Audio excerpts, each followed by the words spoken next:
Leslie, if you're leaving the house, would you let me know before you go off? I didn't realize I was the only one left at home.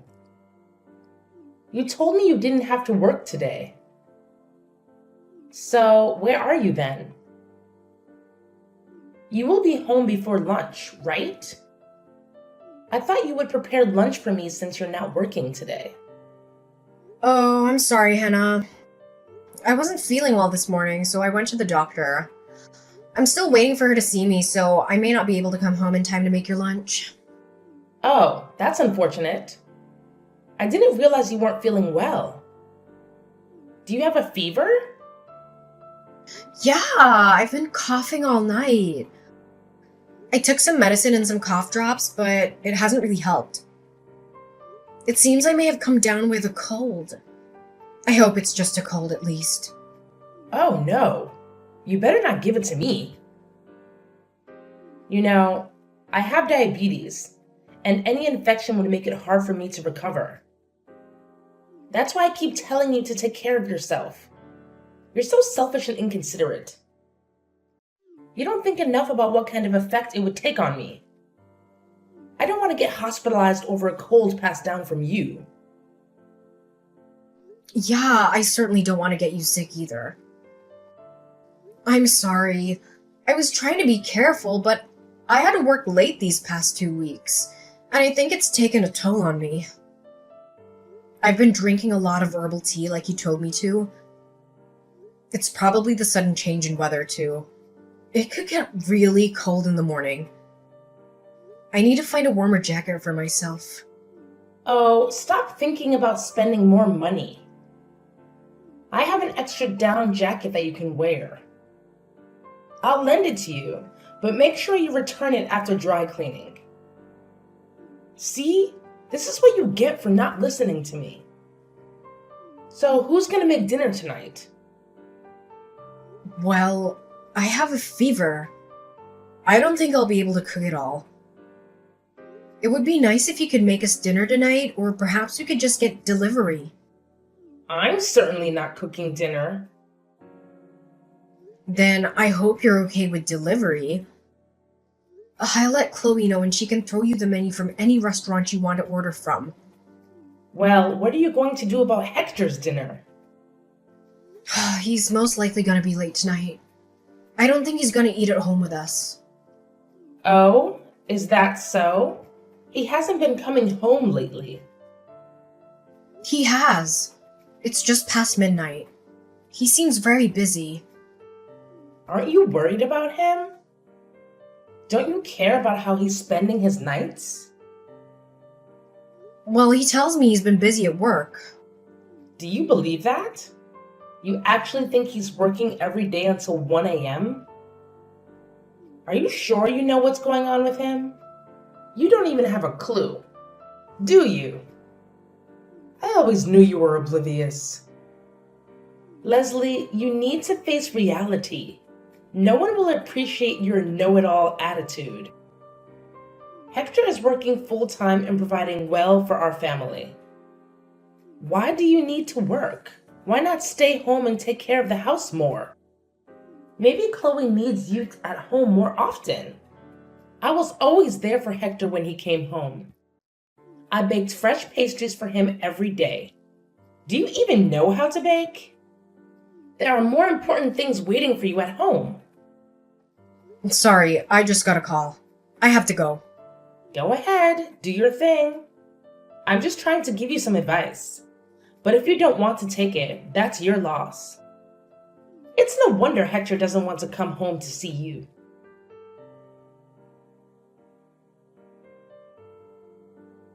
Hannah, I wanted to discuss something about Chloe with you.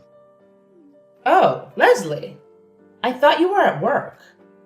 Is this a good time for you? Yes, I'm on my break. This morning, I noticed some breakfast in the trash. Chloe told me you threw away the breakfast she made for me.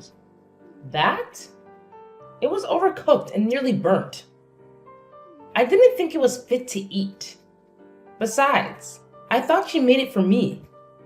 Regardless, why would you throw it away? She was trying to cheer me up because she knew I've been having a hard time in the mornings.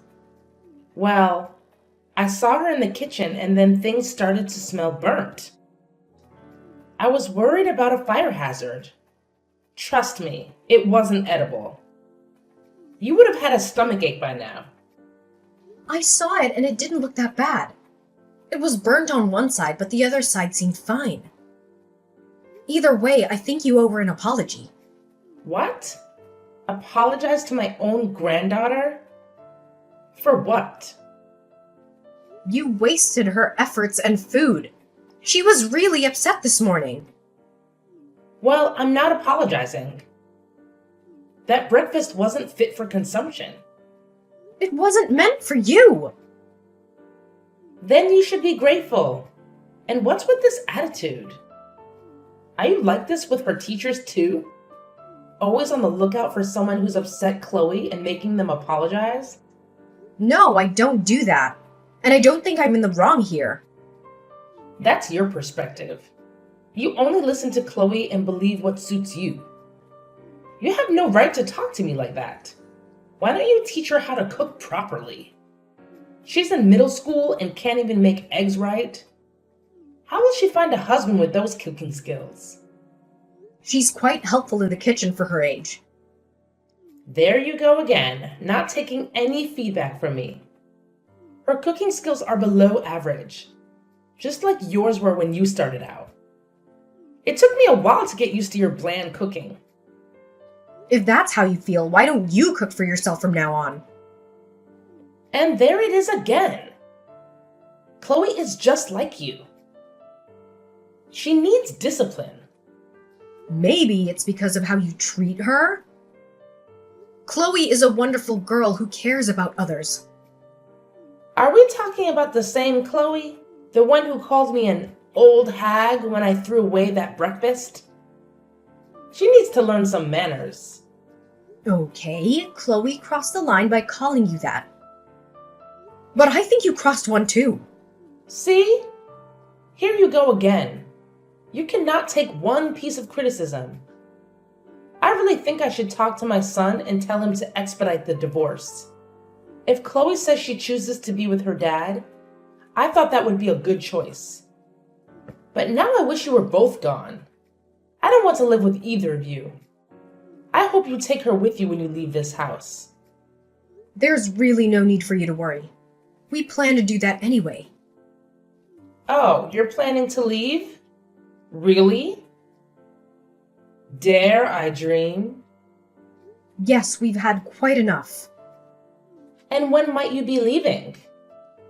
Quite frankly, it's none of your business. We will do so when we're ready. I can't wait. You might not believe me, but I really wish you both happiness. I think we will all be winners once you two get out of this house. Oh yeah, I almost forgot. Next weekend, I'm going on a spa trip with my friends. It's going to cost $500. Make sure you have it ready by Friday. You want me to pay for your trip? No, I just need you to message Hector, since I don't know when he's coming home next. He probably won't pay you a penny, but I know he will endorse my trip. I need to be rejuvenated after all the stress from my defective family.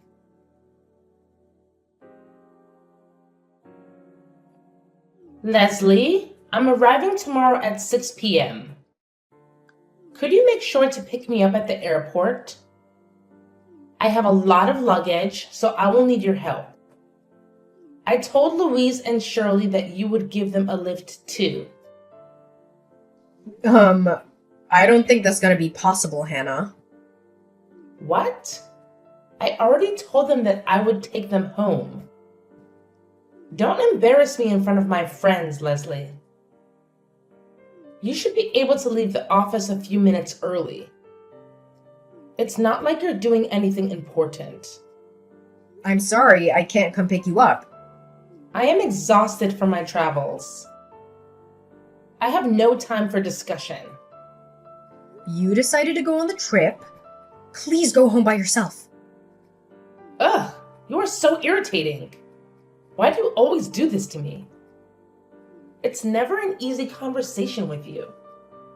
Do you want me to tell my friends how horrid you are towards me? I know that you already do. Oh, so you heard, which means the world already knows how selfish and useless you are. Sticks and stones may break my bones, Hannah. In any case, I can't go pick you up. Oh, I am so done dealing with you. I really wish you would just be gone by the time I get home. Oh, it's your lucky day. We're already gone. We left the house. What? You left our house? Did you and Hector finally get divorced? We're still negotiating the details. He already knows that we left the house today. Chloe's with me. Unbelievable! How come you didn't tell me? I didn't think there was a need to tell you. Besides, you always wanted us to leave. Yeah, I said that, but I would like some heads up. Who's gonna cook my meals starting tomorrow? Who's going to be doing the housework after you're gone? I think you would be the only one left to take care of the house. Or you can ask Hector. As you always said, he listens to you, right? Perhaps he'll hire someone who can do all those things for you.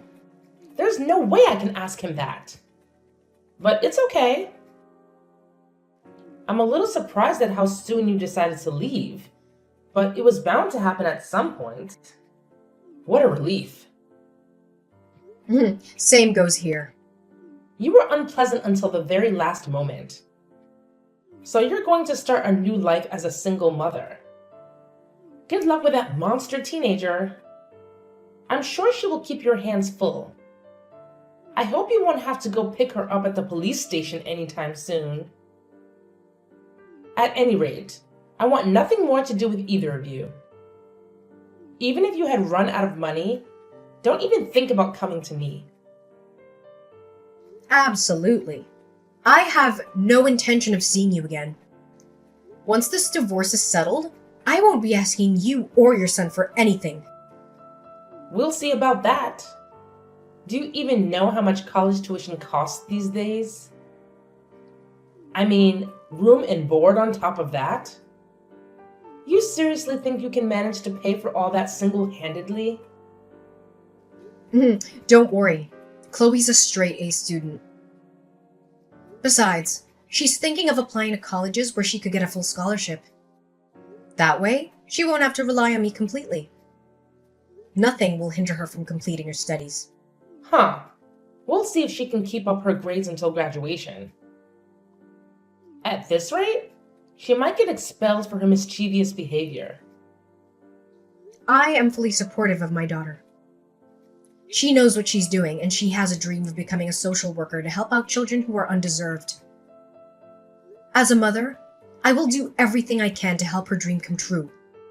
You're full of hot air. Save your energy, Leslie. I'm sure it'll come to you at some point in the future. I'm fine as long as you promise you will never rely on us. Please enjoy your new life. Ta-ta, then.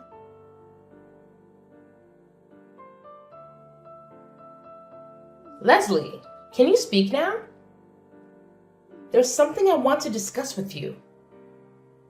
What do you want to say? Well, actually, Hector told me to get out of the house. Oh, really? Can you believe he's kicking me out? He never used to speak to me that way. It must be his girl. I can't believe he doesn't want me around anymore. After all those years I took care of him and supported him? But that's how he's always been. Maybe to you. He was so good to me all this time. I can't believe how much he changed in these past few months. Besides this place, it was a rental. I thought he bought this house for us. He suddenly started saying that he can no longer pay for the house. Yeah, that makes sense. What? He's been paying all this time. How come he can't pay for it anymore? It doesn't make any sense to me. That's because I was paying the rent all this time. What did you say? You were paying the rent? Yes. In fact, I was paying for all the household expenses, including our utility bills. He stopped paying for our family for over a year now. Hannah, I never told you this before because I didn't want you to feel bad, but I actually make double the amount Hector does. You're lying. There's no way. What? So all this time you were paying for my food and trips? Well, you can say that. How come? Where is Hector spending all his money then? Though you know very well there's someone else he prefers to take care of. Someone apparently more important than his own family. You mean he was really cheating on you? Yes, indeed. For a while now. Then why now? Why did you get a divorce now? He's been like this for several years now. If you tolerated it for this long, why couldn't you tolerate it longer? Haven't you thought about me? I needed some time to prepare for the divorce. Hector never admitted that he was cheating on me. So I needed to gather some money to hire a private investigator. It took several months to collect enough evidence of him and the woman spending time together. But even after that, I wanted to take my time to talk with Chloe about what she wanted as well. So I apologized for her disrespectful attitude towards you. She was going through some rough patches herself, trying to digest the reality of her father's infidelity. I see. Why don't you come back? You and Chloe both. I forgive you for all that's happened in the past. I can speak to Hector. I'll make sure to tell him to come home every night. He will listen to me, remember? I will be nice to Chloe too. Things will be different from here on. I didn't know she was going through some sensitive time. Really? Are you sure you can be nice to Chloe? I don't know about that. You despised her from the day she was born. Besides, she's not a grandson like you always wanted. That doesn't matter anymore. I can change. I can't imagine. Besides, Hector told you to get out of the house, right? If that's how he's treating you, why would you think he would listen to anything you would say? I am his mother. He has to listen to me. Okay, I'm sorry. I can't go on like this. Where would I go if Hector kicks me out of his house? I don't have any savings. My 401k is upside down. How will I make ends meet? How could I even find a place to live without financial support? I don't know. But you seem pretty excited to be rid of us, so you should probably try to hold on to that energy. I was just caught up in the moment. I didn't really mean it. I'm your mother-in-law. We're a family. Actually, we won't be for long. My lawyer tells me everything is going very smoothly with the negotiations. Next week we sign papers and it'll all be over. Besides, I think it's about time you let go of your son. He's a grown man. You need to be independent from him. If you love him so much, you should really set him free. I can't. I have no one to depend on besides him. Things would have been very different between us if you showed even a little bit of love towards us. We could have been a real family. All this time I was supporting you. I was delusional to think you were my responsibility because you were my family. But I realized families love and care for each other. Families don't criticize or call each other names just to feel powerful. It would be nice if you'd showed me even a little bit of appreciation. I am thankful.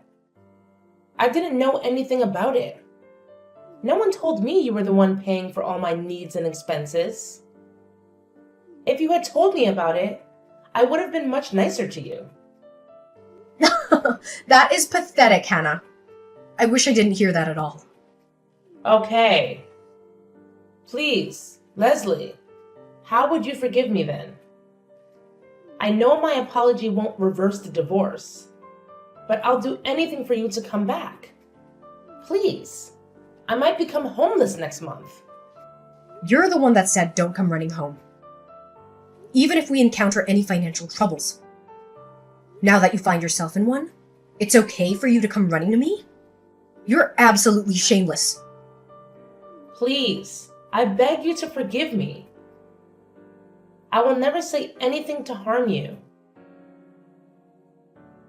I will be a good grandmother to Chloe. I won't go on extravagant trips anymore with my friends. Maybe just once a year? You know, Hannah, I tolerated you for this long, and I probably could tolerate you for another few years if it had just been me. But instead, you targeted your own granddaughter and bullied her as well. That was my turning point. I couldn't stand to see Chloe torn up by her own grandmother. It's really too bad that it didn't turn out the way you wanted. But I think you brought this upon yourself, Hannah. I have to leave this house this month. I only have 2 weeks left. I am out of options.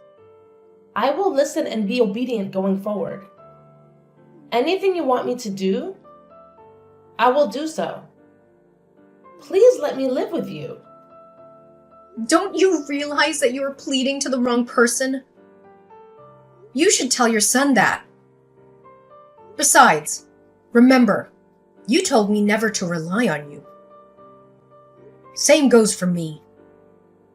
We have nothing to do with each other anymore. I have no responsibility to take care of you. You have your son. Please go to him instead of running to me for help. And you might not want to believe this, but I wish you happiness. I think we will all be winners if we don't have to live with each other.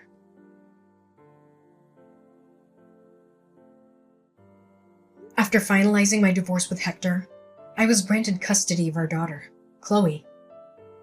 To be honest, there wasn't much negotiation needed. Hector seemed to have relinquished his rights to Chloe from the start. It wasn't until I presented evidence of his affair that he admitted to it. He had no choice but to accept my divorce terms and pay the alimony and child support I demanded. After all, his actions had torn our family apart. But I was fortunate to have Chloe by my side. Preparing her for the divorce wasn't easy at first. She didn't want to believe her father had been unfaithful all these years. But as time passed, she began to see who was always there for her and who wasn't. As for Hector, I didn't let him off the hook so easily. Despite Hannah's harshness, I didn't want my former mother-in-law to live in misery for the rest of her life. So, I gave her Hector's address where he lived with his new partner since she had nowhere else to go. She showed up at their door and insisted on moving in with them. Things haven't been going well between Hector and his partner ever since. Knowing Hannah, I'm sure she has plenty to say about the new woman in Hector's life. It's only a matter of time before their relationship crumbles. As for me, life with Chloe has been a joy. Without the burden of caring for Hannah, our financial situation has improved. Chloe and I enjoy shopping and trying out different restaurants in our new neighborhood. She had to switch schools, but she's made new friends and kept in touch with her old ones. She's more focused on her academics now, and even made the dean's list this term. My daughter is an angel in my eyes, no matter what anyone says. I cherish every moment with her until she goes off to college. And when that day comes, I let her go without any hesitation, because that's how much I love her.